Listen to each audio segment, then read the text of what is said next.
J'aimerais vous demander ce soir de tourner dans le livre des Proverbes au chapitre 1. Le livre des Proverbes, vous savez que dans l'Ancien Testament, c'est un de mes livres favoris, un peu l'équivalent de l'Épître de Jacques dans le Nouveau Testament, des livres qui sont très concrets, très directs envers des applications de la parole de Dieu. Puis ici, dans Proverbes chapitre 1, j'aimerais vous faire remarquer trois aspects de la tentation qu'on retrouve dans ce chapitre. Trois aspects de la tentation, trois réalités que le chrétien peut prendre à cœur et ça peut le motiver à résister à la tentation. Ça peut l'encourager à refuser de succomber à ses désirs malsains, puis de refuser de prendre soin de sa chair avec ses passions et ses désirs, pour pouvoir dire non aux appétits de son vieil homme qui s'élève contre le plan de Dieu pour sa vie. Donc, j'aimerais juste vous faire remarquer cela ce soir dans Proverbes chapitre 1, alors que Salomon est en train d'exhorter son fils quant à la tentation. Proverbes chapitre 1, j'arrive. Des fois, je fais l'introduction puis je ne tourne pas au passage. Mais à partir du verset 10 jusqu'au verset 19, Proverbes chapitre 1 au verset 10. Salomon dit, « Mon fils, si des pécheurs veulent te séduire, ne te laisse pas gagner. S'ils disent, ces pécheurs, viens avec nous, dressons des embûches, versons du sang, tendons des pièges à celui qui repose en vain sur son innocence. Engloutissons-les tous vifs comme le séjour des morts, et tout entiers comme ceux qui descendent dans la fosse. Nous trouverons toutes sortes de biens précieux. Nous remplirons de butin nos maisons. Tu auras ta part avec nous, et il n'y aura qu'une bourse pour nous tous. Mon fils, là c'est Salomon qui parle, ne te mets pas en chemin avec eux. Détourne ton pied de leur sentier. Car leurs pieds courent au mal, et ils ont hâte de répandre le sang. Mais en vain jette-t-on le filet devant les yeux de tout ce qui a des ailes. Là, vous dites, qu'est-ce que ça doit faire ici, là, dans ce passage-là, à nous dire cela? Un chasseur d'oiseaux qui met un filet, mais on va regarder un petit peu tout à l'heure l'analogie. Et eux, c'est contre leur propre sang qu'ils dressent des embûches. C'est à leur âme qu'ils tendent des pièges. Ainsi arrive-t-il à tout homme avide de gain. La cupidité cause la perte de ceux qui s'y livrent. Le titre de mon étude ce soir, c'est « Trois aspects de la tentation ». Trois aspects de la tentation. Un auteur a dit concernant ce passage, il a dit « Ce passage présente un avertissement solennel concernant la tentation que tous devraient écouter. » Puis effectivement, ce soir, on a cette opportunité-là d'écouter Salomon donner ses conseils à son fils et d'apprendre concernant la question de la tentation. Juste avant de regarder ce passage, j'aimerais qu'on puisse prier, puis qu'on puisse ouvrir notre cœur pour que le Seigneur puisse nous parler. Prions ensemble. Ô Père Céleste, j'aimerais te remercier encore une fois pour ta parole. J'aimerais te remercier pour le privilège de pouvoir l'avoir entre nos mains, de pouvoir la chérir, de pouvoir l'appliquer, la pratiquer, et Seigneur, de pouvoir grandir en sagesse et en discernement. Et Père, j'aimerais te demander ce soir que tu puisses utiliser ce passage, que tu puisses nous enseigner. Seigneur, tu nous dis dans les Écritures, dans l'Épître aux Corinthiens, au chapitre 10 et au verset 12, que si quelqu'un pense être debout, qu'il prenne garde de tomber. Alors, Père Céleste, nous ne devons pas penser que la tentation, c'est pour les autres, et nous ne devons pas penser que nous sommes immunisés envers le mal, mais tout au long de notre vie, Seigneur, malgré nos victoires spirituelles, malgré nos progrès, on doit toujours se rappeler qu'on doit veiller et prier afin de ne pas tomber dans la tentation. Alors, apprends-nous un peu par ce passage ce soir, donne-nous un peu plus de discernement, aide-nous à comprendre les enjeux et surtout aide-nous à prendre de bonnes décisions dans notre quotidien alors que nous marchons avec toi. Père, on veut remettre ce temps entre tes mains. Ouvre notre intelligence par ton Saint-Esprit, nous te prions, au nom du Seigneur Jésus. Amen. Mais trois aspects concernant la tentation. Le premier aspect que j'aimerais vous faire remarquer, c'est le choix. le choix en face de la tentation. Il y a toujours un choix pour le croyant de résister ou de choisir de succomber à la tentation.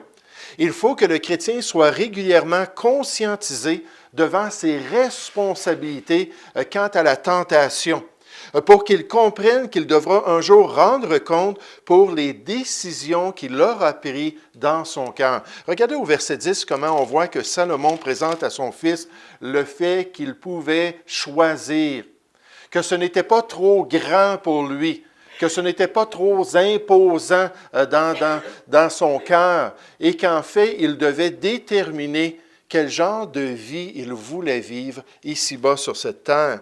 Puis on nous dit au verset 10, « Mon fils, si des pécheurs veulent te séduire, ne te laisse pas gagner.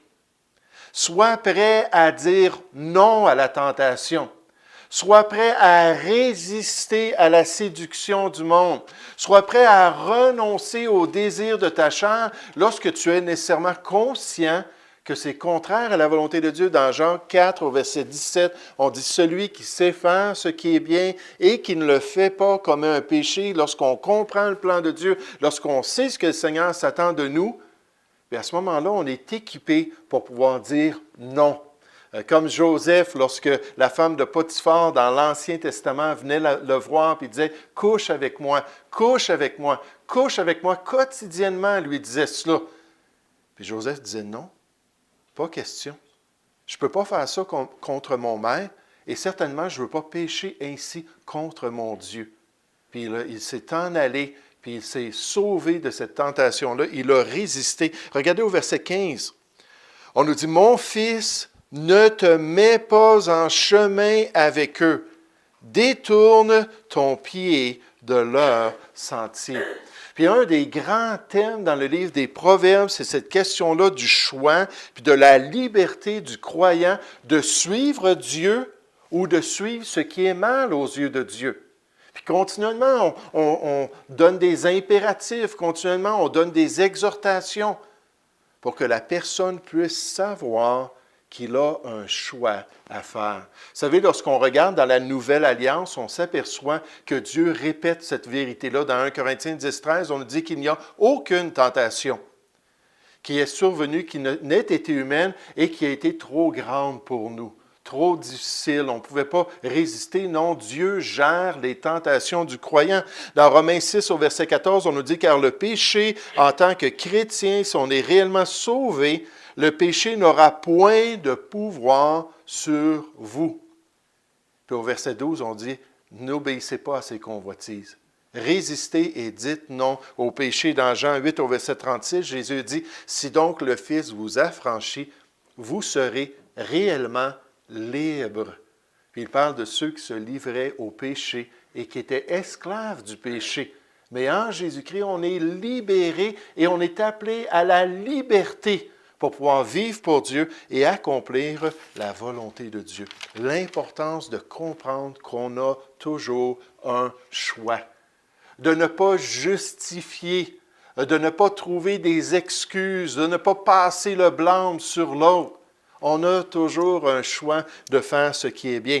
Maintenant, le deuxième aspect que j'aimerais vous faire remarquer ce soir, c'est la séduction. La séduction de la tentation.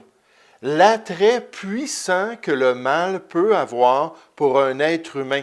La tromperie du cœur venant de cette jouissance-là que le péché peut donner, mais une jouissance qui est éphémère, temporaire, et comme on va voir dans le troisième aspect, qui va amener des conséquences avec elle.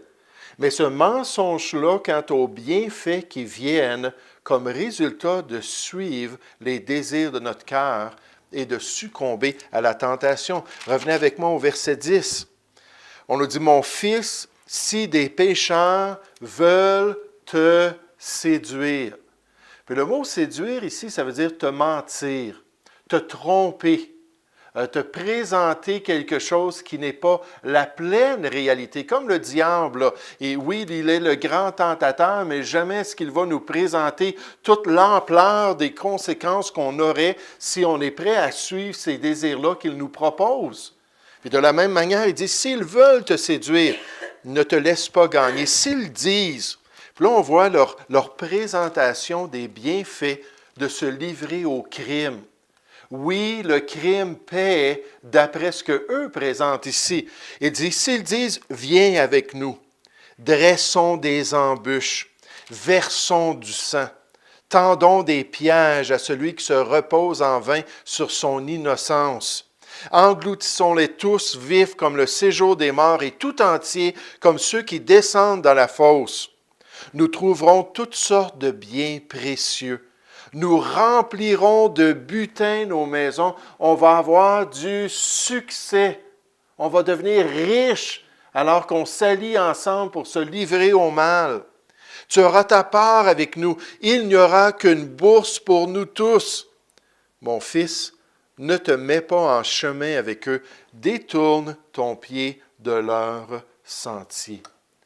Salomon dit à son fils, c'est seulement une séduction. Séduction, c'est un mensonge qui peut attirer ton cœur tortueux et méchant et qui peut t'amener à faire un mauvais choix de croire aux bienfaits du mal, aux bienfaits de faire des choses contraires à la volonté de Dieu, lorsque Dieu te promet en tant que croyant qu'il t'aime et que sa volonté est bonne, agréable et parfaite. Lorsque Dieu t'appelle à te confier en lui, à aller trouver en lui tout ce que tu as besoin, sans te livrer à ta chair, sans te livrer au monde, sans te livrer aux tentateurs pour faire ce qui est mal. C'est intéressant, dans le Nouveau Testament, on voit que les chrétiens ont un rôle pour nous aider à rester sensibles.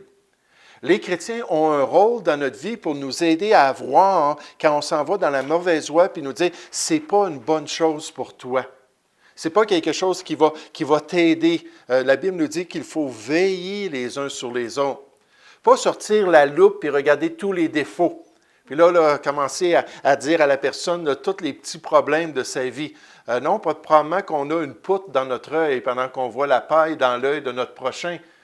Mais là, ça dit de veiller, c'est-à-dire d'avoir une bonne relation avec son prochain, puis de voir, je m'aperçois qu'il est en train de se refroidir spirituellement, je m'aperçois qu'il n'y a plus le même zèle pour l'Évangile. Puis là, la Bible nous dit qu'on doit s'exciter à l'amour et aux bonnes œuvres, s'exhorter mutuellement les uns les autres.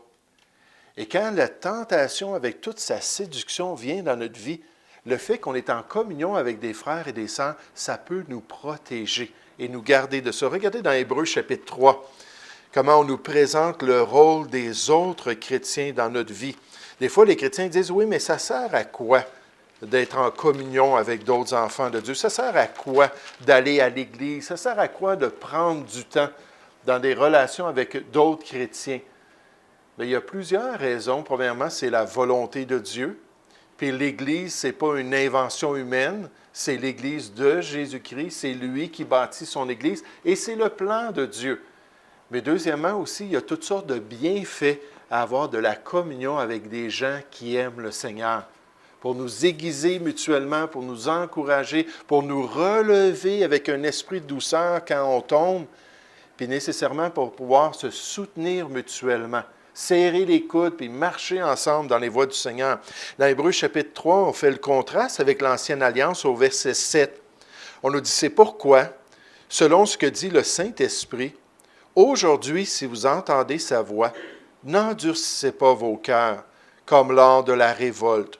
Au jour de la tentation dans le désert, pendant les 40 ans que les Juifs ont voyagé dans le désert, où vos pères me tentèrent pour m'éprouver, et ils virent mes œuvres pendant 40 ans.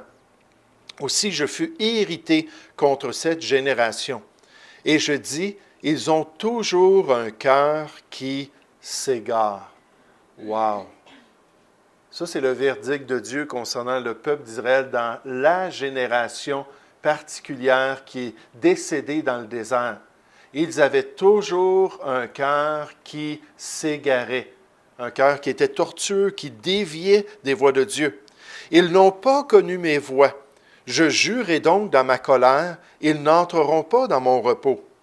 Prenez garde, frères. avec l'exemple d'Israël, avec l'exemple du peuple de Dieu dans l'Ancienne Alliance, qui avait tellement des cœurs durs. Il dit, vous, dans la Nouvelle Alliance, faites attention, frères. Prenez garde que quelqu'un de vous n'ait un cœur mauvais et incrédule, au point de se détourner du Dieu vivant. Comment est-ce qu'un chrétien peut se détourner de Dieu? Comment est-ce qu'un enfant de Dieu peut mettre de côté sa relation avec Dieu? Ça, c'est très dur à comprendre. Mais dans les Écritures, on nous présente cette réalité-là. Ça peut arriver. Puis on va voir pourquoi dans un instant.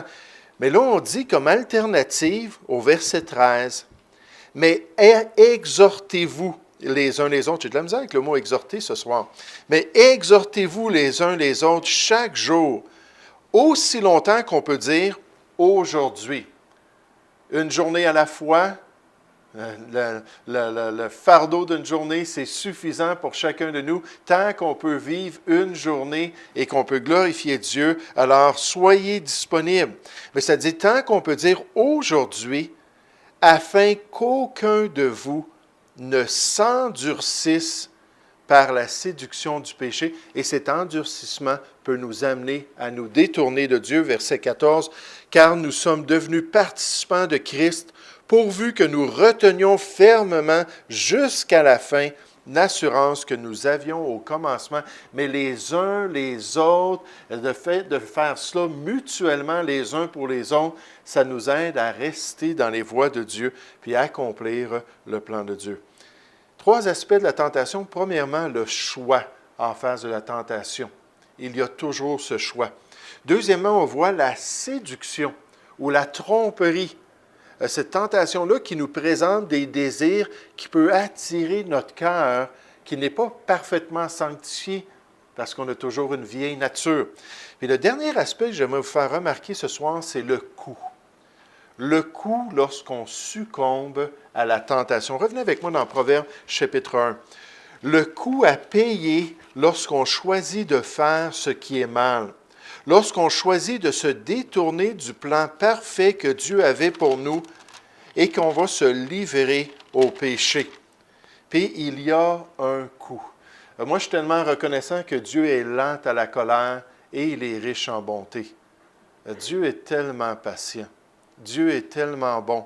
Puis cette bonté-là nous pousse à nous repentir et à revenir dans les voies de Dieu. Mais des fois, Dieu peut permettre des conséquences. Quelqu'un me partageait récemment qu'il s'était enivré avec d'autres amis. Puis à un moment donné, un de ses amis a voulu partir avec sa voiture. Puis là, il a dit non, non, non. Puis là, il est allé fermer sa voiture. Il était assis dans sa voiture. Puis il a fermé le moteur. Puis l'auto de police est arrivé juste à côté de lui. Il était derrière le volant. Et cette personne-là se dit chrétienne, là. Puis là, les policiers lui ont fait souffler dans le ballon, puis il y avait trop d'alcool dans son corps. Il dit, je m'en allais pas nulle part, j'ai juste fermé mon auto. Il dit, tu étais derrière le volant. Et il a perdu son permis de conduire. Puis là, j'entendais ça, je dis, Seigneur, des fois, tu permets des circonstances pour nous réveiller. Et il a été le premier à dire, j'ai appris une leçon concernant la boisson, puis concernant le fait que je joue avec cela, puis que des fois, je peux avoir des conséquences dans ma vie. Mais regardez ici l'exemple qu'on nous donne du coût qui est lié à la tentation au verset 15. Ça dit, « Mon fils, ne te mets pas en chemin avec eux. Détourne ton pied de leur sentier, car leurs pieds courent au mal. » Puis nécessairement, Salomon savait qu'il y avait des conséquences à cela. « Et ils ont hâte de répandre le sang. Mais en vain, jetons le filet devant les yeux de tout ce qui a des ailes. » Puis là, on essaie de comprendre l'image, puis c'est un passage difficile parce qu'il y a différents manuscrits qui l'ont décrit différemment en hébreu.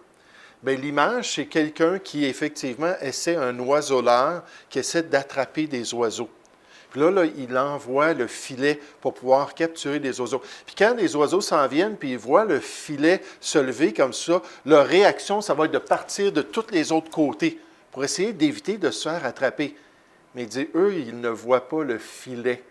Ils ne voient pas les conséquences, ils ne voient pas les dangers devant eux. Verset 18. Et eux, c'est contre leur propre sang qu'ils dressent des embûches. Ils pensent que c'est aux autres, mais ça va se retourner contre eux. C'est à leur âme qu'ils tendent des pièges. Ainsi arrive-t-il à tout homme avide de gain.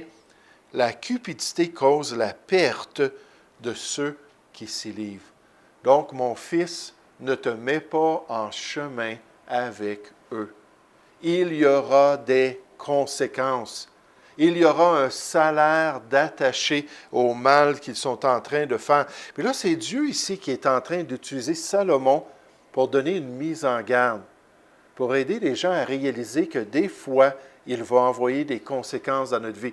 Et Dieu nous présente cela pour nous sensibiliser. Vous vous souvenez lorsqu'il est apparu sur le mont de Sinaï, le mont Horeb, le mont de Sinaï, puis il a parlé au peuple d'Israël. Puis là, il leur a donné ses commandements, puis il a présenté sa miséricorde jusqu'à 1000 générations envers ceux qui vont obéir à ses commandements, mais sa colère contre quelques générations de ceux qui seront rebelles à sa loi. Puis là, Dieu faisait cela, puis il donnait ces commandements-là pendant qu'il y avait des éclairs, pendant qu'il y avait des tremblements de terre, pendant qu'il y avait des flammes, des sons de trompette. Puis le peuple entendait ça, puis ils étaient terriblement effrayés, et ils avaient une sainte crainte de Dieu. À ce moment-là, puis ça n'a pas duré, on va juste un petit peu plus loin, puis ils vont se livrer à l'idolâtrie. Mais à ce moment-là, Dieu a vu que dans leur cœur, ils prenaient cela au sérieux. Puis il dit dans Deutéronome 5, au verset 29, « Oh, s'ils avaient toujours ce même cœur, devant le peuple là, qui le voit, là. » Puis Dieu révèle ça à Moïse, ceux qui sont témoins de ce spectacle extraordinaire que Dieu leur a donné. Il dit, « S'ils avaient toujours ce même cœur pour me craindre et pour observer tous mes commandements, afin qu'ils soient heureux à jamais, eux et leurs enfants. » Et dit, si seulement ils avaient un respect pour ma personne, si seulement ils étaient prêts à prendre au sérieux mes instructions, s'ils étaient prêts à se détourner du mal pour accomplir ce que je veux pour leur vie, ils seraient heureux pour toujours. Dans un passage parallèle, dans Exode chapitre 20 au verset 20, Dieu dit à Moïse, « C'est pour qu'ils aient ma crainte devant les yeux, afin qu'ils ne pêchent point. » Puis là, on le voit, il le dit négativement. Obéissant à la bénédiction de Dieu, puis négativement, s'ils me craignent, dans Proverbe 16 au verset 6, on nous dit, « Par la crainte de l'Éternel, on se détourne du mal. » Puis Dieu veut qu'on sache qu'il y a des conséquences. Dieu veut qu'on sache qu'il y a un prix à payer, que nos choix vont amener des réalités spirituelles, des fois des réalités qui sont voilées à cause de nos passions puis nos désirs. Pensez à David. Lorsqu'il n'était pas en train d'accomplir sa tâche, il était oisif et n'était pas parti pour conquérir alors que c'était le temps de l'année pour le faire. Ils avaient des ennemis qui les avaient menacés. C'était le temps de prendre l'armée puis défendre le peuple. Puis il a décidé, non, vas-y toi Joab, moi je reste en vacances. Je vais prendre des vacances. Puis là, il était sur le toit de sa demeure, puis il a vu une femme qui était dans sa cour intérieure de son terrain. Puis lui, étant donné qu'il était plus haut, il l'a vu en train de se baigner. Puis il l'a fait venir. Puis là, pensez à ça, ses désirs étaient très intenses. Il a demandé à qui est cette femme-là. Puis probablement qu'il espérait qu'elle était célibataire. Mais finalement, elle était mariée. Et malgré la loi de Dieu, l'adultère, c'était une peine capitale sur ceux qui étaient adultères. Puis malgré ça, il l'a fait venir.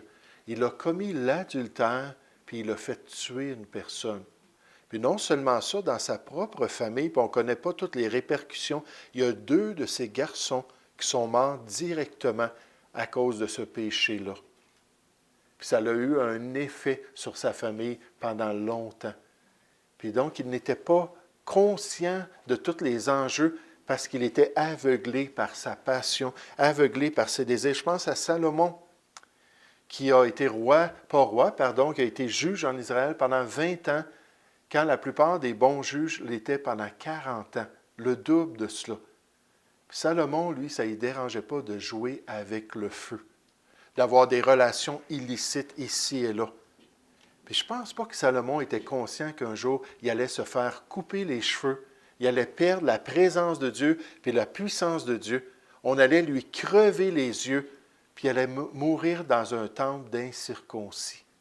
Jamais il a été conscient de cela.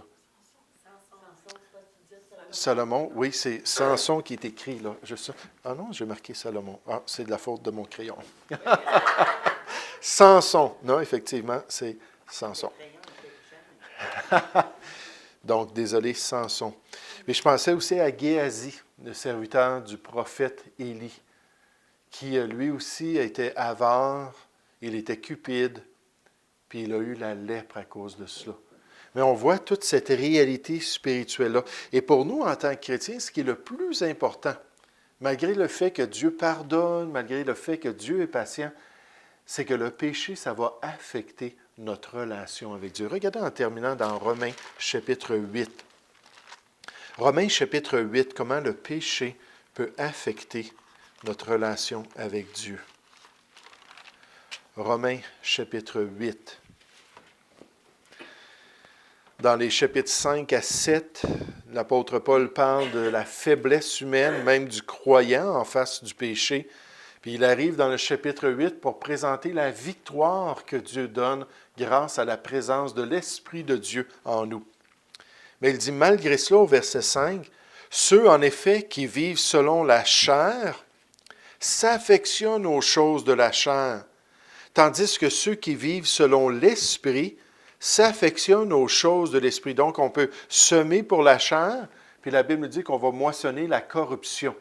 Et si on sème pour l'Esprit, dans Galates chapitre 6, versets 7 à 9, on va récolter la vie éternelle.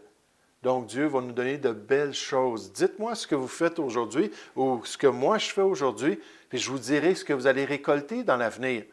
Est-ce que c'est juste la chair qui est importante ou est-ce qu'on est en train de semer spirituellement? Puis là, il continue, « Et l'affection, verset 6, de la chair, c'est la mort. Tandis que l'affection de l'esprit, c'est la vie et la paix. Car l'affection de la chair est inimitié contre Dieu, parce qu'elle ne se soumet pas à la loi de Dieu et qu'elle ne le peut même pas. Or, ceux qui vivent selon la chair ne sauraient plaire à Dieu. » Puis à au moins 2 reprises, on nous parle du mot « mort » dans ce passage-là. Par exemple, regardez au verset 13. On nous dit, « Si vous vivez selon la chair, vous mourrez. Mais si par l'Esprit vous faites mourir les actions du corps, vous vivrez. » Encore une fois, on voit la liberté qu'on a reçue de faire le choix. C'est pour ça qu'au verset 12, on nous dit, « Ainsi donc, frères, nous ne sommes point redevables à la chair. » On ne lui doit rien à notre chair. On peut la crucifier, on peut refuser de prendre soin de notre chair, puis c'est correct. C'est comme ça que ça devrait être. Nous ne sommes point redevables à la chair pour vivre selon la chair, mais on nous dit que vous mourrez. Dans les 2 testaments, le mot « mort » ou l'action de mourir, c'est un mot qui veut dire tout simplement la séparation. Puis quand on meurt physiquement, on est séparé de Dieu, pas de Dieu, pardon, de notre âme et notre corps sont séparés. Et là, on a un cadavre, puis l'esprit retourne à Dieu, la Bible nous dit qu'il l'a donné. Mais quand on meurt dans notre relation avec Dieu, ça veut dire qu'il y a aussi une séparation, comme les Juifs dans Ésaïe 59. À cause de leur péché, Dieu ne pouvait pas les écouter. Il ne pouvait pas les regarder, il ne pouvait pas les côtoyer. Quand ils élevaient leurs mains dans l'adoration, on nous dit dans Ésaïe chapitre 1, Dieu dit qu'il détournait son regard parce que leurs mains étaient pleines de sang. C'est ce que Paul dit, n'est-ce pas, dans Timothée 2,8, que les hommes élèvent leurs mains avec des cœurs purs devant Dieu, avec une bonne conscience, sans colère, sans méchanceté, pour qu'on puisse avoir une relation avec Dieu. Mais Dieu nous dit qu'il y a une entrave, il y a un empêchement si on vit dans le péché. Puis moi, je pense que c'est une des pires choses que de se livrer au péché, de tolérer le péché dans notre vie, puis de perdre la joie de la présence de Dieu, de perdre cette intimité-là avec le Seigneur, de perdre le fruit de l'Esprit dans notre vie, parce qu'on n'a pas été prêt à lui faire confiance et à accepter sa volonté. Mais Salomon présente 3 aspects de la tentation. Le choix. On peut choisir. Deuxièmement, il nous parle de la séduction, la tromperie qui vient affecter notre cœur méchant. Puis dernièrement, il nous dit, il y a un coût. Ne te mets pas en chemin avec ces gens-là. Regarde ce qui va arriver à l'avenir. Il y aura des conséquences quand ils se livrent à la cupidité ainsi. Puis de la même manière, pour nous, si on sème le mal dans notre vie, on va aussi le récolter. Puis il faut vraiment résister, puis faire confiance au Seigneur, puis accomplir son plan pour notre vie. Nous allons prier ensemble. Père, merci encore pour ta parole. Merci pour ce temps que nous avons pu passer à contempler, Seigneur, ces vérités sur la tentation. Et j'aimerais te demander, Seigneur, que tu puisses nous rappeler que nous sommes libres en Jésus-Christ. Nécessairement, si on s'approche de lui quotidiennement, si on est en relation avec lui, on va pouvoir résister et le diable même va fuir loin de nous. Ô Père Céleste, aide-nous à saisir toutes les armes du chrétien pour pouvoir se tenir debout et résister lors du jour mauvais et accomplir toute ta volonté. Nous te prions au nom du Seigneur Jésus. Amen.